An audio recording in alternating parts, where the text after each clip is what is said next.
Hey everybody, welcome to the Falcon one-shot. On the agenda, we have the park here today. The park is something along the lines of, let's say a Dear Esther or a Stanley Parable project. It's essentially a story-driven narrative game. Some people might want to call it a walking simulator. Yes, I suppose you probably could do that. The atmosphere, though, and the story so far, at least what little I've messed around with so far, does seem to be really intriguing anyway. There's a supernatural and horror aspect too, which doesn't really hurt things at all because, you know, story-driven is good on my book on occasion depending on how the game goes about it, but you add a little supernatural and horror element to it and I'm all game about it, even though I'm not really the bravest cat out there. Or bird, I guess you could probably say. Anyway, all that said and done, let's get into the game over here and go about this experience here. Are you sure you want to start a new game? Yes, let's go ahead and overwrite my last one. I didn't really get too far into it, but I do at least know where I should be going for the most part. Not that it's going to really be too difficult. The park is a narrative experience best played in a dark room wearing headphones. Gotcha. It deals with subject matter that may be disturbing to some players. During the course of play, the park may manipulate graphics, and I unfortunately was talking, so I didn't read the rest of that. So there you go. You can just pause the video and check the rest of that little warning for you out there. In my heart and mind, I always return to Atlantic Island Park.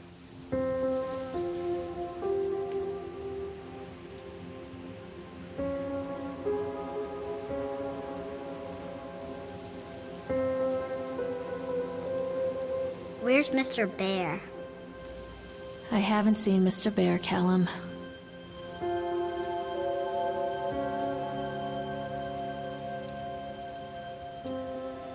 Stay in the car. I'll go and ask information. Alrighty, and we're underway now. Great. Let's go over here and check out what my son's all about. How you doing there, Callum? Hanging out? Kicking your feet? Alrighty, I will go out there and look for Mr. Bear for you. Unfortunately, can I run yet? Cannot run just yet. I hope the video isn't a little bit too, I guess, whited out. I did pump up the gamma a little bit because YouTube tends to darken videos after you process your own videos. They will go ahead. Please make your way to the car park. Oh, that's just the announcement. Gotcha. YouTube will darken videos on occasion, so as a matter of fact, every single time. So in order for you guys to not completely be in the dark over here, I did have to up the gamma here a little bit, so I hope it's not too, whited out, I suppose you could probably say. Let's examine this plaque. Callum was born the day this place opened. This is his favorite place in the world. Tribute to the untamed heart of Solomon Island and the people who used their talents to bring the dream of Nathaniel Winter to life.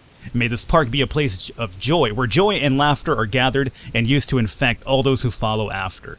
Infect is a relatively awkward term to use there. At least for me personally, I probably wouldn't use infect. But that's just me. Alright, so right here, we're going to go ahead and ask information about our Mr. Bear. Maybe somebody turned in Mr. Bear. We'll see. What?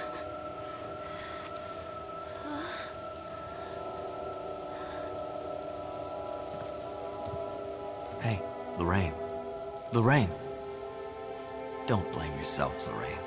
People lose things all the time. Take a deep breath. Think about the last place you saw your son's teddy bear. Hey, stop! I think your boy just ran into the park. I'll unlock the gates for you. You know, the guy seemed a bit, like, too dramatic for a lost bear. It was just me, like, it's just a teddy bear. I'm sure you could probably just buy another one. I guess you could probably make a case for sentimental value, but still, I mean, it seemed a little bit too dramatic for that. The kid just ran by the way, and he said he's going to open the gates for me. I looked at these gates beforehand, and they were all red. How he got in is really beyond me, and I'm still not buying your story there, too. Information man. Press right-click to shout Callum. Shouting provides audible visual clues to guide you. Callum, I told you to wait in the car. Come on, this way. Okay. Yes, if you are familiar with Heavy Rain, let's just get it out of the way right now. This is basically Heavy Rain's version of press X to Jason. Jason! Jason! Okay, let's just stop and let's go and read the flyer here. Welcome to Atlantic Island Park. When I first came to visit Solomon Island, I fell deeply in love with its natural beauty. It's a scenic place, and I created many of my best memories here. That's a lot to read. I'm sure if you guys want to read the rest of it, you just pause the video and go ahead. Pretty sure it's just information about the park itself, though, and not really related to our story right now. There's something special about the entrance to an amusement park. A line drawn between the real world and the world of whimsy within. On this side, the apathy of our everyday lives. And on the other, anything we might dare to dream. It's no wonder Callum ran back inside. I wouldn't want to leave either. Attention employees, the park is now closed. Have a safe journey home. Alright, good now? Can I talk?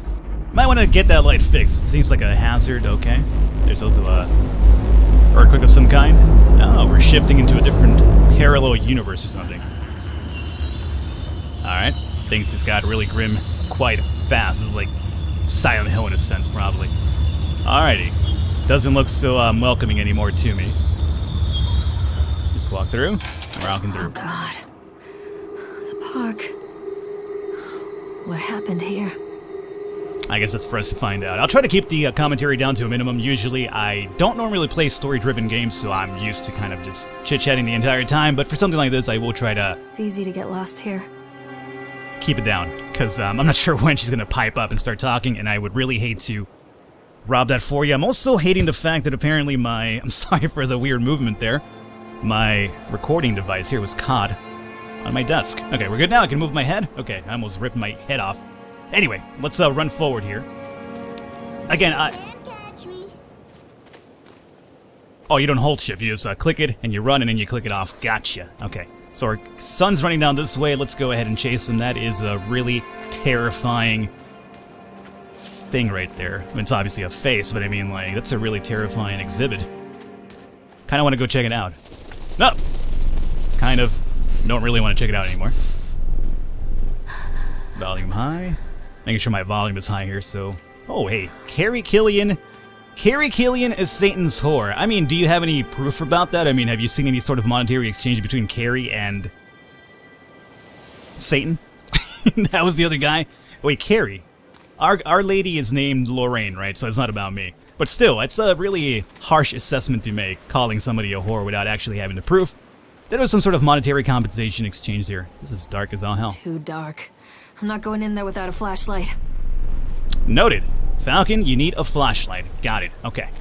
Can I swap back into running mode? That'd be great. Okay, there we go. So yeah, I'm sorry, Carrie. Somebody's over here obviously slandering your name. Which is quite interesting, really. House of Fear. The graphics are really amazing. I mean, I'm thoroughly impressed with the graphics, at least for a title. It's not really like technically a AAA title. At least they're visually pleasing. As I mentioned earlier, I have up the gamma here a little bit so it's not too dark on your end, so hopefully it plays out the way I expect it to. Hello? Over here. Now, obviously we can continue doing the right-click thing so we can call out to Callum and find out where he's at, and it's also going to give us ideas like this where things Mommy where they're at. needs to see you, Callum. It'll kind of guide you to go check that out. So right now we have a shoe. I think this belongs to Callum. You picked up the shoe? Picked up the shoe. Okay. Callum, I'm not sure how you're running around barefoot over here. The ground doesn't really seem too soft in the feet over here, but that's just me. Chad the chipmunk, huh? Just a drunk guy in a suit. Chad the chipmunk worse in class. Chad can't even seem to pass. Chad gets angry, likes to fight. Chad is beaten every night. Chad will have a dead-end job. Chad will die a useless slob. That's not cool whatsoever. You don't really bag on Chad the chipmunk. Plus, if that man's always drunk in that suit, then he's got a pretty good life going on. He gets paid to walk around a park, dressed as a chipmunk and drunk. Seems like a win-win situation to me. Written note? Where? Oh, right here. Okay. What's this? Okay. Purchase the land on Solomon Island for a pittance. I might add. Whatever old Archie... Oh, Archie Henderson. The writing's a bit sketchy here. Whatever old Archie Henderson did to those locals, just the mention of his name and people slamming doors and locking shutters from the moment I arrived on the island. My lawyers had arranged everything in advance, but the realtor still had to come and deliver the keys to me personally. He took it upon himself to offer me another warning. I don't know what you're planning to do with this land, Mr. Winter, but the soil here is bitter with a curse carried from the old country. Old man Henderson, he did terrible, dark things. The land remembers it, sir. I dismissed them shortly afterwards, mostly amused by the pathetic attempts at warning me off. I have a great vision for this place and the will to see that vision through the very end. Atlantic Island Park, the name is perfect and I cannot imagine it being anything else. This is the start of something amazing. Okay. Yeah, the reading could be a little bit off just because some of the writing's a bit faded on occasion. Plus, you know, it's not like exactly the most legible handwriting out there as well. What do you call this one? The Tunnel of Tales. It's not the Tunnel of Love. I've never been on a... Callum, stay where you are. Yeah, I'll be right there, Callum. I've never been on... Can I ride you here, my friend? Or do you have to go somewhere else? Oh, you're not going to stop here. Oh, I think I see Callum. He's over there. Hey, Callum. Buddy, hold up, man. You don't want to ride alone? It's dark in there. I've never been personally on a tunnel ride. Like, on a swan, anyway. That's what I should mean. I've been, like, in variations of one, but never on a swan tunnel ride for love. I've been, like, on logs. The weirdest one I was ever on was probably a monkey, which, let me tell you, I'm not a park expert myself, but if you're going to put somebody on a water type of ride like this, and you have them riding a monkey, you might want to reconsider, because, I don't really see monkeys as the water variety riding vehicles. I mean, water monkeys doesn't really seem to belong. I mean, I'd even ride a shark, honestly, which would be kind of cool, but yeah, it was a monkey. It was kind of awkward. It's awkward explaining it. Believe me, I don't even know how to tell you about that. Needless to say, I've never seen that park ever again. I was a young kid anyway. Near a great forest, there lived a poor woodcutter, his wife and his 2 children. A boy named Hansel and a girl named Gretel. They were very poor and had very little to bite or sup. I'll show you, sup. What will become of us? The woodcutter asked his wife one night. I tell you what, husband, we will take the children into the thickest part of the forest tomorrow and abandon them there. No, my wife, I cannot do that, said the man. Then we will all 4 starve, you fool. Hansel and Gretel overheard their parents talking, and Gretel began to weep. Do not fret, Gretel, Hansel said. He crept out of the hut and gathered white stones from the ground to fill his pockets. I'm sorry for the moving camera. I'm noticing this thing over here moving around. The next morning, the woodcutter leads the children into the forest. Before they leave, their mother gives them a slice of bread and warns them that they will get no more food that day.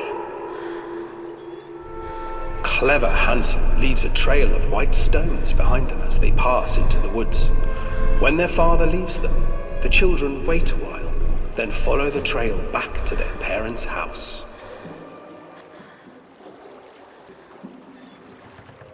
After receiving a thorough scolding from their parents for getting lost in the woods, the children are sent to bed without any supper. Hansel tried to sneak out and collect more white stones, but found that the door was locked. Tomorrow I will take them into the woods myself, the wife told the woodcutter. In the morning, their mother gave them a slice of bread and led them deep into the forest once again.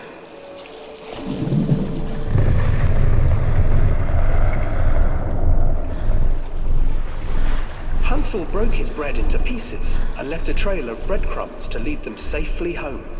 But hungry-eyed birds snatched up the breadcrumbs and his trail was destroyed. Abandoned by their parents and unable to find the trail home, the children wandered in the forest for 3 days.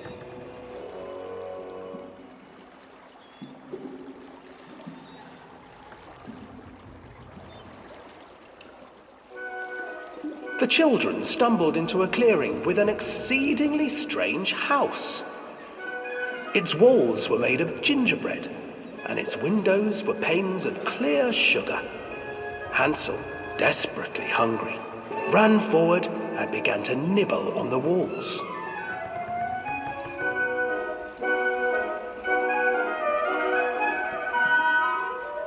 Nibble, nibble, little mouse. Who is nibbling at my house? An old woman emerged from the house, sniffing the air and peering around with cloudy eyes. Oh, you dear children, who brought you here? Just come in and stay with me. No harm will come to you. But Hansel and Gretel stayed back, for the old woman reminded them of their cruel mother. Come, children, don't be afraid. I have something for you. The old woman offered them 2 enormous lollipops. The children took them and began to eat. You see, nothing to fear here. Come inside, the old woman urged, and the children, still licking their sweets, followed. Ha! Once inside the house, the old woman changed. She stuffed Hansel into a cage and put Gretel to work, sweeping and cleaning her hut. Your brother will make a good mouthful, the old witch told Gretel. Once he is fattened up, I shall feast upon him.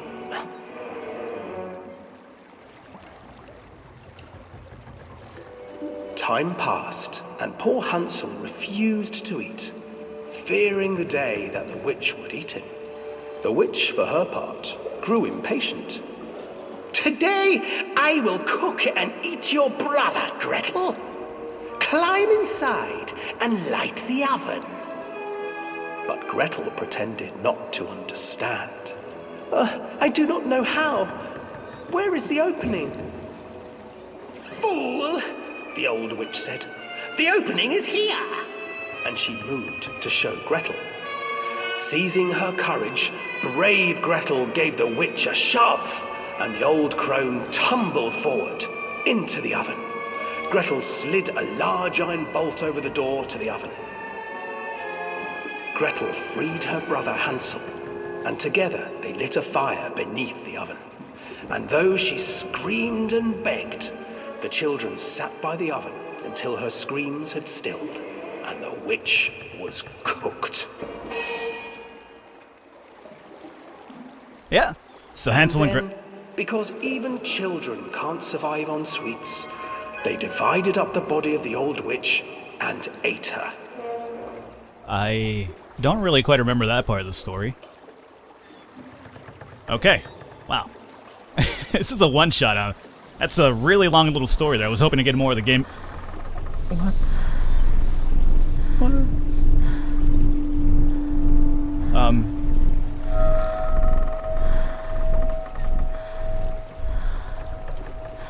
Okay. Look, man, if you have some problem with me writing you, you should have probably made it really apparent early on before I got on you and before you stopped here. Okay. Wow.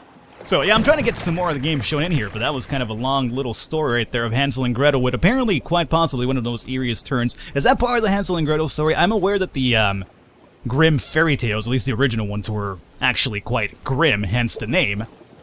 But I don't remember the part where they actually ate the witch, or maybe they did. I don't really remember. It's been a long time since I was a child. Hansel and Gretel. I used to read it to Callum when the electricity was shut off. Those poor children. The whole world against them. The forest, the birds, the old witch, even their own parents. I used to imagine that Callum and I were the kids in that story. Not mother and son, but brother and sister, hand in hand against the unkind world. We were always hungry, looking for our own house made of candy, looking for the sweetness that could take the pain away. Hunger leads people to desperate, terrible places where the tree branches reach like claws. Callum? Where'd you go? Another accident. This place. Alright. Well, I apparently had an evil curse. The man was warned. Ah.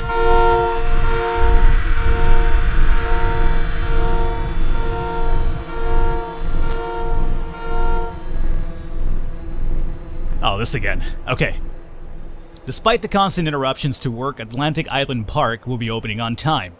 The governor is booked to cut the ribbon, so the only real question is whether we will have any customers. I'm not truly worried the customers will come out of simple curiosity. I deduced that was needed from the banned writings of Archie Henderson. It's astonishing to think that a resonance of positive emotion can be used to fuel such a process. Henderson himself chose to use negative, and that caused some of the taint that will still linger in his place. I would not make this mistake. Very soon I will know if this has been for nothing. Alright. Is that, My god. Somebody stabbed a teddy bear in the eye. Who stabs a teddy bear in the eye? Oh, is that Mr. Bear? Oh, okay. I just remembered about Mr. Bear. I got caught up with the idea of Callum here. Who would stab a teddy bear in the eye, though? I mean, like, really, you're a piece of work. I bet your parents are really proud of you, stabbing a poor bear in the eye. Just reminds me of the bear from Artificial Intelligence, really. Callum! Always breaks my heart. Where did you go?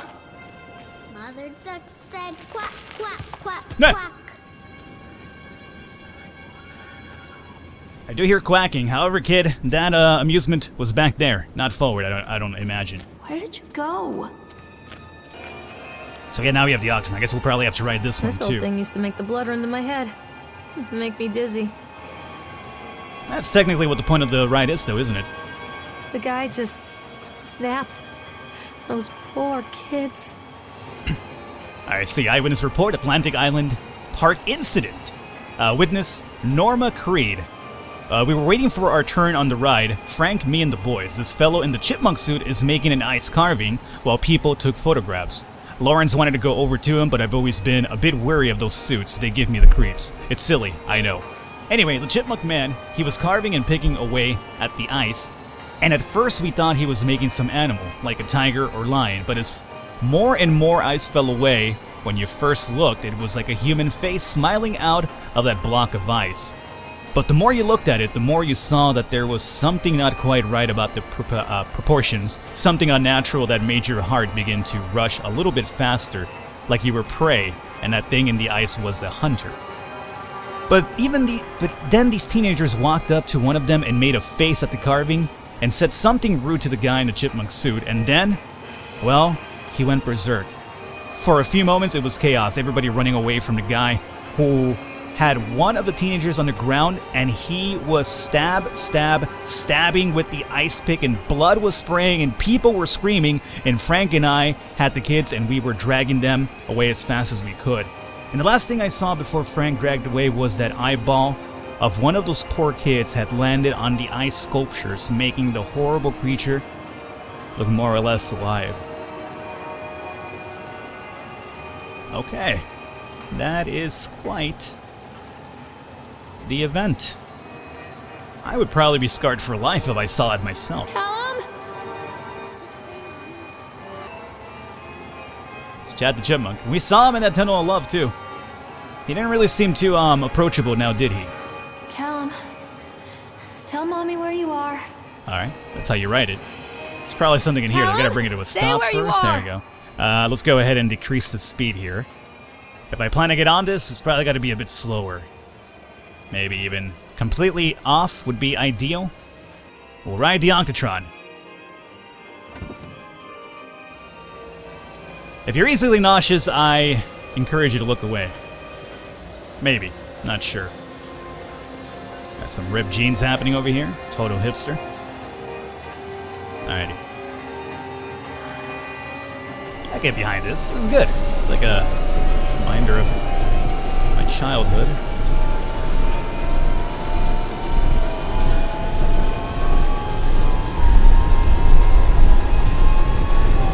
Okay. Not sure if, Ah!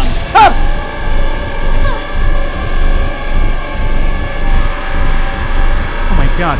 Okay. Hey, how do I get off of this thing? Oh, okay. I was gonna say, I'm not sure if making me dizzy is part of your plan, but then that goddamn ogre thing just popped up out of nowhere and just honestly scared the shit out of me. Sorry for the language there, but it's kind of honestly what... Oh my god, he's in there. Hey, let me off of this thing. Or maybe I don't want to get off of this thing. He's in there though, I mean. Oh good god almighty. He's not in there. Okay. Yeah, I'm never getting on that thing again. You can go F yourself, buddy. Alrighty. This is the park, guys. I just wanted to give you a quick little tour on the game itself. Relatively fun. Obviously, it's as we mentioned, it is a story-driven game, as we all saw. But there is definitely a supernatural and mystery element to it, which is something that's at least really for me, encouraging, because I like to, if I'm going to be just walking around for the majority of a game, I do at least want to get engrossed in the story, and definitely, so far, I definitely am engrossed in it. But that's the park. Hopefully you guys enjoyed it. Leave a thumbs up, leave a like, the support does mean a lot.